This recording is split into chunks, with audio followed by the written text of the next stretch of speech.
staff there. That's perfect, that, as long as no one sits in the front. Oh, it's a bit bright, mate. Oh, I'll leave it to you. Here we go. Is this Mr. Hotel? This is Kage, yeah. That's perfect, that.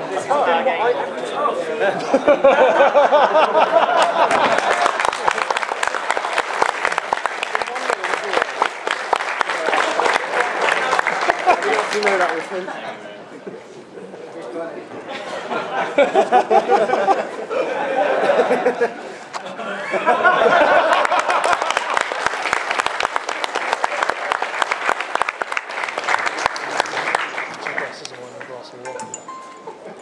I'll talk.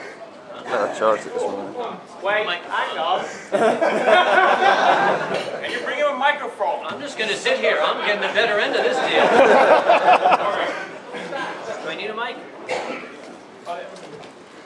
If I talk, they're going to stop bringing them. Damn. He's like a holy spirit, he's too wide. Thank you very much. Oh, it does work. What do you know? Should have a table up here to put this on. I guess I won't be able to put it down. That's quite all right by me. I do like this country. Very, very friendly people. The name on my passport is Samuel Conway. Everybody here knows me as Uncle Kage. I don't know why. But I am known in the business as a raconteur. That basically, in English, is a bullshitter. I get up here and I just talk about things. I really don't know exactly, but boy, that glow-in-the-dark dog puke is still on the stage up here. I talk about things. It's what I do. I get up and it was happening earlier. I just sit down and I start blithering with a glass of wine in my hand and people film me for it. If that's what you want, that's what I'll do. But geez, you people need lives. Now, I did promise a number of folk that I would explain why it is that I showed up here not on Friday morning, but on Saturday morning. Many things in my life begin with the phrase, "Let me tell you a story." This one does too. Things happen to me. I was the inspiration for the expression, "shit happens," because it happens to me rather frequently. I like to relate things that happen to me. I like to get news stories. But if you understand, I don't like the getting of news stories.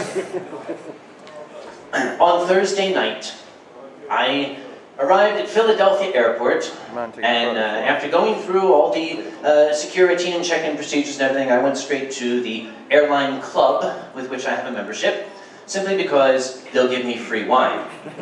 It costs me $400 a year for free wine. Yeah, I won't be good. You do the math, you think who gets the better end of that deal. And I do fly a lot. Pardon me. So that dog is trying to eat your camera, be careful. So, I was happily sitting in the club, getting myself lit, as we say. And time came for me to go down to get my flight, and I went stumbling down there. Now, when you're a frequent flyer and a frequent drinker, you must be extremely careful, because I did not want to become one of those passengers you see on the television, you know, on those TV shows. So I kind of had to, you do this look, very purposeful, you know, and every once in a while you do this, and it's, oh, just don't trip in that, whatever that was. So I went up to the gate, and I checked myself in, and they have two lines there. There's the amazing, super colossal, frequent flyer first class line, and then there's a line for the rest of you. And see, I had a first class ticket. Again, as a frequent flyer, they will often bump me up to first class for no better reason than I'm American, my ass doesn't fit in the seats in the back. So I went up and I got in this amazing, super colossal, frequent first class flyer line, and I noticed nobody else was standing up there. And it occurred to me, oh my goodness, this entire crowd pretty much is British. They're going to be very well behaved. But if I stand here long enough, they'll queue up behind me. But I decided not to do that. You know, I stood for a while, and it didn't work. This did work last year, by the way. When I was leaving Confuzzled, I went to Manchester Airport. And someone had told me that if you stand long enough, in Great Britain, a queue will form behind you. So I'm going to borrow this gentleman's table here. I did that. I had my overcoat over my arm, and I just went up to a random spot in the terminal, put my overcoat over my arm, and stood there. And they formed up behind me.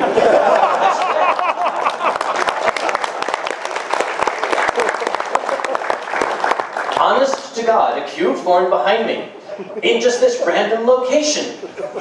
And it got longer and longer and longer, and people started coming around to go to the gate, and the gate agent was stopping them saying, "I'm sorry, miss, the queue's here." They kept coming up and he would put them back, and I thought, wow, I started a national trend. You know, all of the people were behind me. I'm first in the queue, look at this. And the gate agent was getting very, very frustrated because people would bypass this odd gaggle of people only to be told to turn around and go back.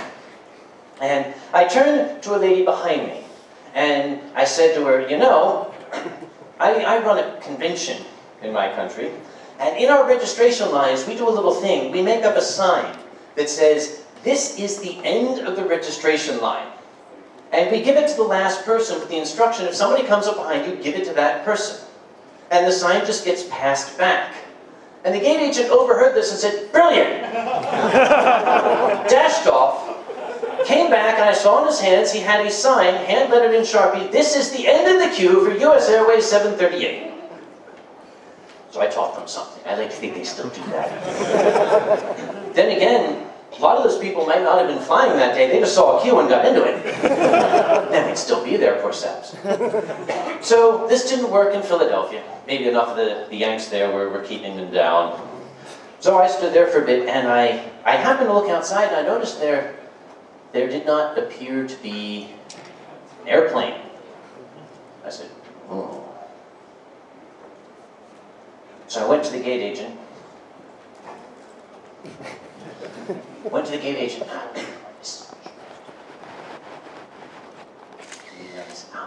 I don't want to start a panic, but someone's stolen the airplane. And she said, no, it's just pulling in now. And I looked up, and indeed, an airplane was pulling in. I said, you caught the guy. Very good. Very good. So the plane came in, and it parked, and, you know, the jetway and all that stuff. And the announcement came that we can board as soon as they finish cleaning the plane. Okay, well, we don't want an untidy plane now, do we? So I waited with this great crowd. Started talking with people. There was this absolutely lovely family, two older people and their grown son from York, that I struck up quite a friendship with. We had a delightful time talking with one another, and the time crept slowly by. About an hour had passed, and I started to think, just how filthy was this airplane? Had it been wallowing in the mud before it arrived? Well, was it filled with, I don't know, soccer hooligans or something on the way over? So I went up to the gate, and the lady said, we're still cleaning it. So I walked over here, talked to the nice people from York again. Oh my God, I'd gone blue. And another 15 minutes went by, and we were still not boarding, and I started to get extremely cross. And, you know, I did the American thing. You know, sort of like a cat, you know, you sort of swirl your body up and make yourself and...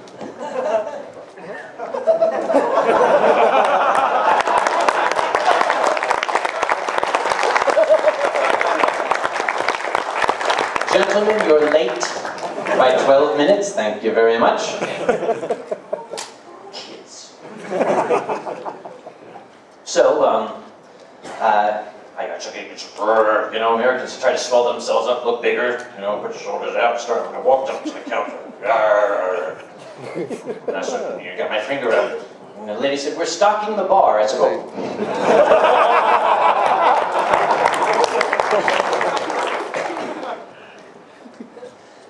Another half hour went by, and all of us now knew that that aircraft could have been completely rebuilt in that period of time. So we knew quite well that they were not simply cleaning it, so now the gate agents, they had to come up with another story.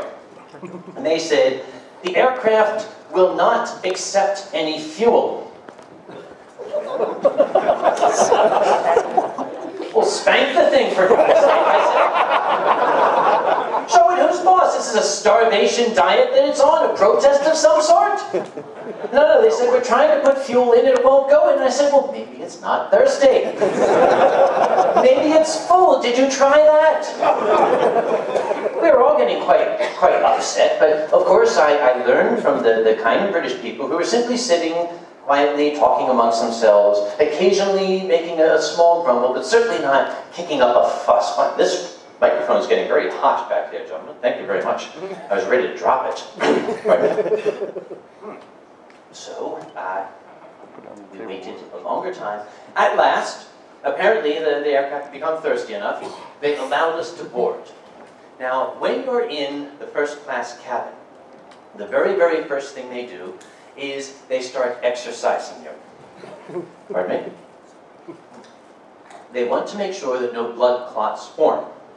They do this by exercising your upper body, beginning with the arm that is to the aisle. You hold out like this, and the lady pours alcohol into it. And you go back, and she's right there. So it's like everyone now says it's 1, 2, 3, 4. 1, 2, 3, 4. And it's a lovely exercise. You know, my right arm could probably crush a car. So they started this, and I noticed that I was going through quite a lot of alcohol, more than the amount one should, before the plane finally pushed back. So I was happy, getting ready to sleep the sleep of the damned, believe me, at that point. The plane pushed back, and the flight attendant was going through her little, pointing out the X's and everything, and there was a tremendous bump. And the whole plane shook. And everyone sort of looked at one another, and the flight attendant looked around and smiled. This is what they're trained to do. She smiled and said, it's all right, the aircraft occasionally do that. And I said, yes, usually when they strike the ground. We then proceeded to sit for quite a long time, almost 2 hours. And during that entire time, more and more vehicles were pulling up and shining their headlights at the front of the aircraft, and I noticed an entire army of gentlemen with reflective vests on, every single one of them standing like this.